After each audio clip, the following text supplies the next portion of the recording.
Everyone, ఈ రోజు మనం మాట్లాడుకోబోయేది లేటెస్ట్ గా రిలీజ్ అయిన మిత్రమండలి గురించి.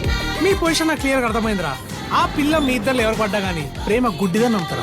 హాస్యం ప్రధానంగా సాగే ఈ బడ్డీ కామెడీలో ప్రియదర్శి, రాగ్ మయూర్, విష్ణు ఓఐ, నిహారిక ఎన్ఎం లాంటి యంగ్ టాలెంట్ పీపుల్ టీమప్ అయ్యారు. బన్నివా సమర్పణలో వచ్చిన ఈ మూవీ ప్రచారంతో బాగా హైప్ క్రియేట్ చేస్తుందనే చెప్పాలి. మరి థియేటర్ లో ఎలా ఉంది? నవ్వులు పండాయా లేదా మిస్ అయ్యాయా? రివ్యూలో చూద్దాం. మిత్రమండలిలో ప్రధానంగా ఫ్రెండ్స్ గ్యాంగ్ అల్లరి, కులం సెటైర్, అలాగే హాస్యం మిక్స్ అయి ఉన్నాయి. ఈ మూవీని విజయేందర్ మార్క్ డైరెక్ట్ చేశారు. ఈ మూవీ జంగ్లీపట్నం విలేజ్ బ్యాక్ డ్రాప్ లో స్టార్ట్ అవుతుంది. నారాయణ కులం మీద పిచ్చి పట్టిన వ్యక్తి అని చెప్పాలి. కులాంతర వివాహాలంటే అస్సలు పడదు. ఎమ్మెల్యే అవ్వాలని ట్రై చేస్తూ ఉంటాడు. అకస్మాత్తుగా అతని డాటర్ స్వేచ్ఛ ఇంటి నుంచి ఎస్కేప్ అవుతుంది. కిడ్నాప్ డ్రామా క్రియేట్ చేసి ఎస్ఐ సాగర్ హెల్ప్ తో సర్చ్ స్టార్ట్ చేస్తాడు. బ్యాక్ లో మిత్రమండలి గ్యాంగ్ చైతన్య, అభయ్, సాత్విక్ అలాగే రాజీవ్, ఈ నలుగురు ఫ్రెండ్స్ ఇన్వాల్వ్ అయి ఉంటారు. స్వేచ్ఛ ఎవరి కోసం పారిపోయింది? తను ఏమైనా ఎవరితో అయినా లవ్ లో పడిందా? నారాయణ రియాక్షన్ ఏంటి?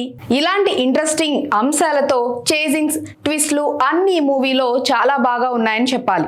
బడ్డీ కామెడీ వైబ్, తెలుగులో జాతిరత్నాలు, లిటిల్ హార్ట్స్ లాగా ఫ్రెండ్స్ గ్యాంగ్ అల్లరి సెటప్ సూపర్ గా ఉంది. సోషల్ సెటైర్ టచ్ ఆలోచనాత్మకంగా ఉంది. రియల్ లైఫ్ రిఫ్లెక్షన్ అనేది క్లియర్ గా కనిపిస్తుంది. ఫస్ట్ హాఫ్ లో స్లో అయితే సెకండ్ హాఫ్ లో చేజింగ్ సీన్స్, మ్యారేజ్ ఎపిసోడ్ ఫన్నీగా ఉన్నాయి. సత్య క్యారెక్టర్ రిలీఫ్ ఇచ్చిందనే చెప్పాలి. టైమింగ్ టాప్ క్లాస్ అని చెప్పాలి. ప్రసాద్ బెహ్రా ఎక్స్ప్రెషన్స్ ఫ్రెష్ గా అనిపించాయి. బ్రహ్మానందం క్యామియో సాంగ్ లో హైలైట్ గా ఉందనే చెప్పాలి. హాస్యం పేరుతో వచ్చింది కానీ చాలా ఫోర్స్ఫుల్ గా అనిపించింది. డైలాగ్స్ పేజీలు ఉన్న ల్యాప్స్ రాలేదు. 1-2 మూమెంట్స్ తప్ప మిగిలినవన్నీ చాలా ఫ్లాట్ గా అనిపించాయి. పర్ఫార్మెన్స్ కూడా అనీవెన్ గా అనిపించింది. ప్రియదర్శి, రాగ్ మయూరి, విష్ణు టాలెంట్ ఉన్నా కానీ స్క్రిప్ట్ సపోర్ట్ చేయలేదని చెప్పాలి. వెన్నెల కిషోర్ ని సరిగ్గా వాడలేదని కూడా అనిపిస్తుంది. అలాగే నిహారిక రోల్ కూడా లిమిటెడ్ గా అనిపించింది. ఇక విటివి గణేష్ పాత్ర చాలా లైట్ గా కూడా అనిపించింది. ఫస్ట్ హాఫ్ డ్రాగ్ చేసినట్లు ఉండగా స్క్రిప్ట్ అండ్ డైరెక్షన్ లో బలం తక్కువగా ఉంది.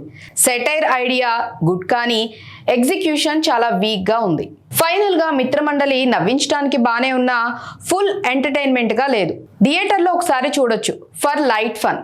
కానీ కామెడీలో ఇంకొంచెం స్పార్క్ ఉంటే చాలా బాగుండేది. ఈ మూవీకి వచ్చేసి రేటింగ్ 5కి 2.5 ఇవ్వచ్చు. ఫ్రెండ్స్ తో వెళ్తే ఓకే, అలా కాకపోతే ఓటీటీలో వచ్చే వరకు వెయిట్ చేయండి. మరి మీకు ఈ మూవీ ఎలా అనిపించిందో కామెంట్స్ లో తెలియచేయండి. మరొక ఇంట్రెస్టింగ్ అప్డేట్ తో మళ్ళీ మీ ముందుంటా.